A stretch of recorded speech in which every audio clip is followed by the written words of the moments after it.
大家好，我是阿光。为什么饭店里面的苦瓜炒肉这么好吃，而且炒出来总是翠绿翠绿的？今天有时间，我就把最家常的做法分享给大家。首先准备2条鲜嫩的苦瓜，去掉两端，接着对半切开。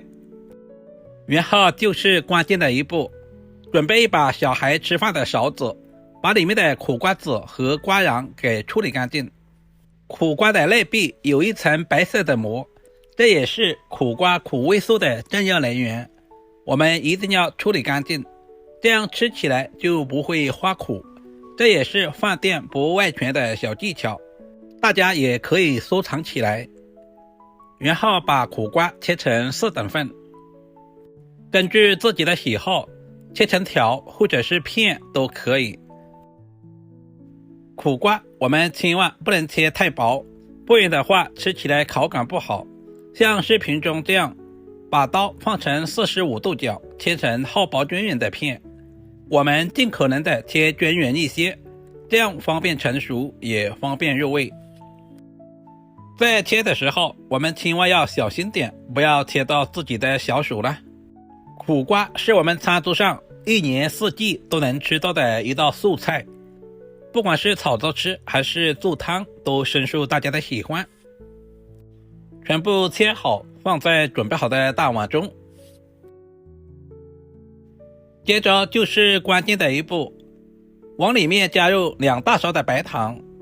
很多朋友喜欢加食盐，其实那样是不对的，因为食盐有很强的渗透力，苦瓜经过腌制以后就变得软塌塌的，那样不仅做出来的成品不好看，而且吃起来口感也不好。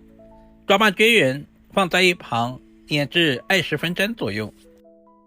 接下来准备小块里脊肉，切成厚薄均匀的片。没有里脊肉的也可以挑选前腿肉，因为这2块肉比较鲜嫩，吃起来不塞牙。肉片也不是越薄越好，大约在1个硬币的厚度就可以。切好放在碗中，我们要提前腌制一下，加入小半勺的食盐调味，少许的蚝油提鲜，然后再加入大半勺的生抽酱油，戴上一次性手套抓拌均匀。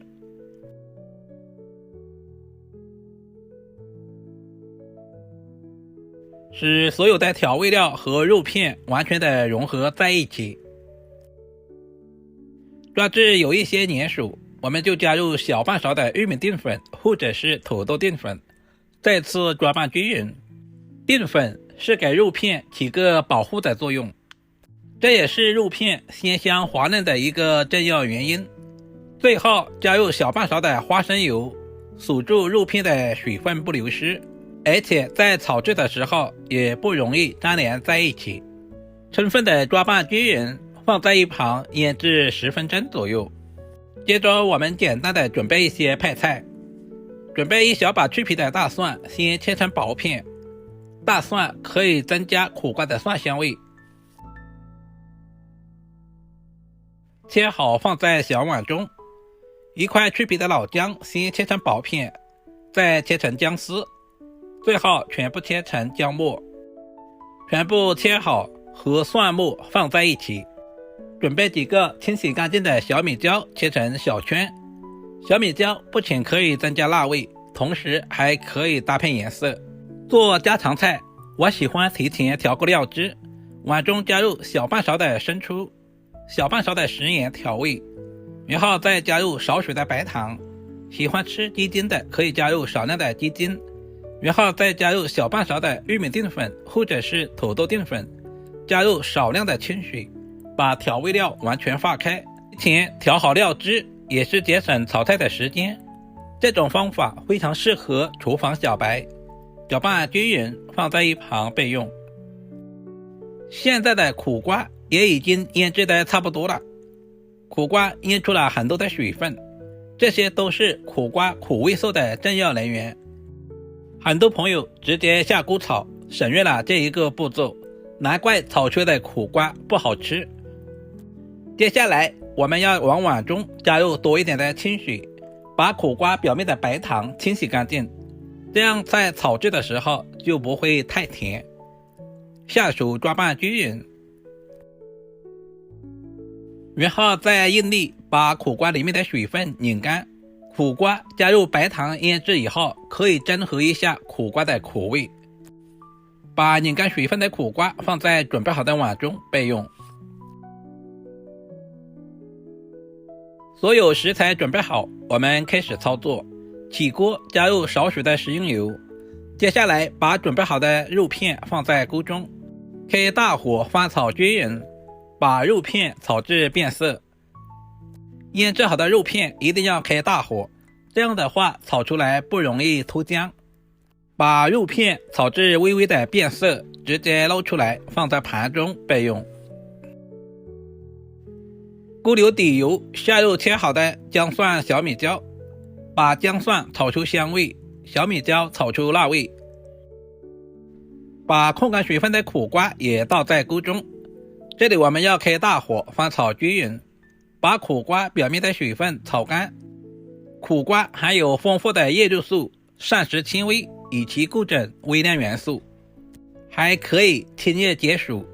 晒干后的苦瓜还可以用来泡茶喝。全程开大火，大约翻炒3分钟左右。亲爱的朋友们，视频都看到这里了，借您花财的小手点个赞再走呗，非常感谢。接着把准备好的肉片也倒在锅中，再次翻炒均匀，使肉片和苦瓜完全的融合。接下来把准备好的料汁也倒在锅中，充分的翻炒均匀，把苦瓜和肉片炒至入味。苦瓜和肉片搭配在一起，不仅增加了营养，同时丰富了口感。这样炒出来的苦瓜吃着都有肉的香味。充分的翻炒均匀，使每一块苦瓜的表面都能够裹上料汁。苦瓜经过腌制以后，我们在炒制的时候更加方便成熟。很多朋友喜欢用焯水的方式，其实那样是不对的。炒制成视频中这样，苦瓜完全的熟透，我们就可以出锅装盘了。一道营养又美味的苦瓜炒肉片就这样做好了。这样做出来的苦瓜清脆爽口，肉片鲜香滑嫩，不管是下饭还是下酒都非常的美味。如果今天的视频对您有一点点帮助，就麻烦点赞、收藏、留言并转发出去。点我头像还可以看到更多家常菜制作视频。好了，今天的视频就简单的分享到这里了，我们下个视频再见吧。